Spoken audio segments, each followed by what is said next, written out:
Hello ब्रुन, आज के इस वीडियो में कूलाम का नियम बताने जो कि एग्जाम की दृष्टि से बहुत ही ज़्यादा इंपॉर्टेंट है।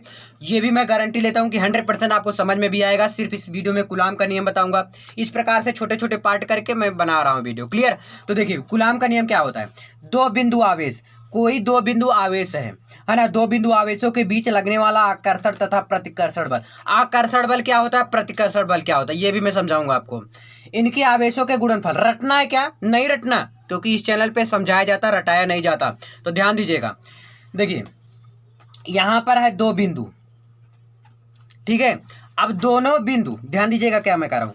इस दोनों बिंदु आवेश, एक Q1 आवेश होगा, एक क्या होगा, एक Q2 होगा। यानी कि दोनों तो अलग अलग होंगे ना, एक Q1 होगा, एक Q2 होगा। क्लियर समझ आया ना? ये आपका Q1 हो गया, ये आपका क्या हो गया, Q2 हो गया। तो Q1 और Q2 दो आवेश है। दो बिंदु आवेशों के बीच लगने वाला आकर्षण तथा प्रतिकर्षण बल। आकर्षण तथा प्रतिकर्षण बल। अब देखिए, दो बल है, यानी सॉरी, आकर्षण बल तथा प्रतिकर्षण, या तो मतलब आकर्षण बल लगे या तो प्रतिकर्षण बल। उनके आवेशों के गुणनफल के अनुक्रमानुपाती होती है। किसके? आवेश के। ध्यान दीजिएगा, किसके? आवेशों के। ध्यान दीजिएगा क्या मैं कह रहा हूं, किसके? आवेश के। देखिएगा ध्यान से, ये दो आवेश है, दोनों आवेशों के क्या है, दो बिंदु आवेशों के बीच लगने वाला आकर्षण प्रतिकर्षण बल। इनके देखिए, आकर्षण प्रतिकर्षण यानी कि दोनों आवेश क्या होंगे, अलग अलग होंगे, इसीलिए कह रहा है ना। ठीक है। आवेशों के गुणनफल, यानी कि दोनों आवेश, एक Q1 आवेश है, एक Q2 आवेश है। दोनों आवेशों के गुणनफल, गुणन मतलब बीच में गुणा होगा, के अनुक्रमानुपाती होता है। किसके अनुक्रमानुपाती होता है? बल के। ध्यान दीजिएगा, दोनों आवेशों के गुणनफल के अनुक्रमानुपाती होता है। किसके? बल के अनुक्रमानुपाती होता है। ध्यान दीजिए मैं क्या बोल रहा हूं। देखिए, एक बल है, अब इस बल के दो, पहली बात कितने बल है? दो बल है। देखिए कहा क्या कह रहा है, दो बिंदु आवेशों के बीच लगने वाला आकर्षण तथा प्रतिकर्षण बल। तो दो बल बना दिया, ठीक है। एक बार आकर्षण बल, एक बार प्रतिकर्षण बल के अनुक्रमानुपाती। अनुक्रमानुपाती का निशान यही होता है। कह रहा है गुणनफल के समानुपाती। किसके? दोनों आवेश के गुणनफल के समानुपाती होता है, तथा बीच की दूरी, इसके बीच की दूरी क्या है भैया? टोटल आर स्क्वायर है। क्या है? आर स्क्वायर है, ठीक है। तो इनके बीच की दूरी क्या है? आर स्क्वायर के व्युत्क्रमानुपाती है। व्युत्क्रमान यानी उल्टा, यानी 1/r² मैं लिख सकता हूं। तो व्युत्क्रमानुपाती होता है, यानी 1/r² होता है।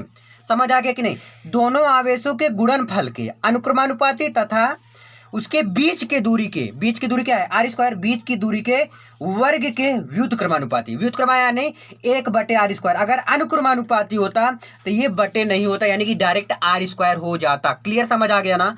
क्या हो जाता? r² सिर्फ हो जाता, लेकिन 1/r² इसमें हो गया। किसके?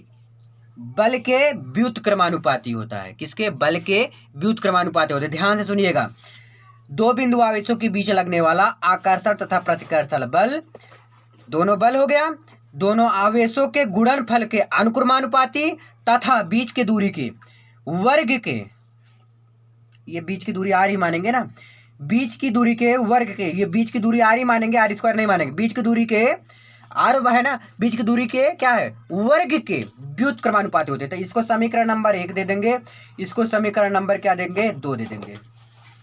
क्लियर समझ आएगा ना? ठीक है।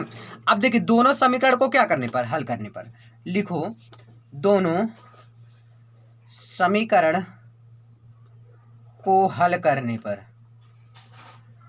दोनों समीकरण को क्या करने पर? हल करने पर, यानी दो बल आ गया, यानी कि दोनों में क्या कॉमन है? यफ कॉमन है आपका। क्लियर? यफ अनुक्रमानुपाती क्या है? Q1 Q2 गुणे, यहां पर है क्या? 1/r²। ठीक है। यहां पर ऐसे पॉइंट भी लिख सकता हूं, गुणा का निशान भी लगा सकता हूं। क्लियर समझ आ गया ना? क्या क्या है? Q1 Q2 हो गया, दोनों आवेश है, और दोनों आवेश क्या है? अलग अलग हैं। के बीच की दूरी, जो बीच की दूरी के वर्ग के व्युत्क्रम यानी उल्टा, तो 1/r² है ना। अब हम क्या लिख सकता हूं इसको? F अनुक्रमानुपाते Q1 Q2/r²। क्लियर समझ आ गया ना? अब जब भी अनुक्रमानुपाती हटेगा तो कांस्टेंट के रूप में एक के आ जाएगा। क्या आ जाएगा? के आ जाएगा। तो यफ इक्वल टू क्या हो जाएगा आपका? यफ इक्वल टू क्या हो जाएगा? के इंटू Q1 Q2/r²। क्या हो जाएगा? Q1 Q2/r²। R square. अब के क्या है आपका, एक नियतांक। अब के की वैल्यू भी मैं कहीं कहीं लिख सकता हूँ, क्या के की वैल्यू लिख सकता हूँ 1/4πε0। क्लियर, लिख सकता हूँ ना। और ध्यान दीजिएगा, इसका भी मान क्या होता है, 9 × 10⁹ हर एक पॉइंट बता रहा हूँ बस बेसिक लेवल से, पूरा एकदम टेंशन ना लो। तो के बराबर क्या है, 1/4πε0। अब इसका मान क्या होता है, 9 × 10⁹ होता है। ठीक है, तो हम के की जगह पर सबसे पहले ये भी लिख सकता हूँ, यानी 1/4πε0।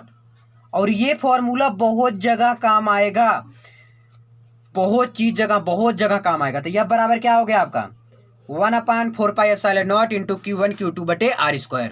ये चीज, ये फॉर्मूला मेरा आंसर आ गया, यही फॉर्मूला का मुझे निगमन करना था। आई होप आप सब समझे होंगे। तो बस इस वीडियो में इतना ही, मिलते हैं नेक्स्ट वीडियो में। प्लीज कमेंट करके बताइएगा कि आपको समझ में आया कि नहीं। प्लीज, धन्यवाद।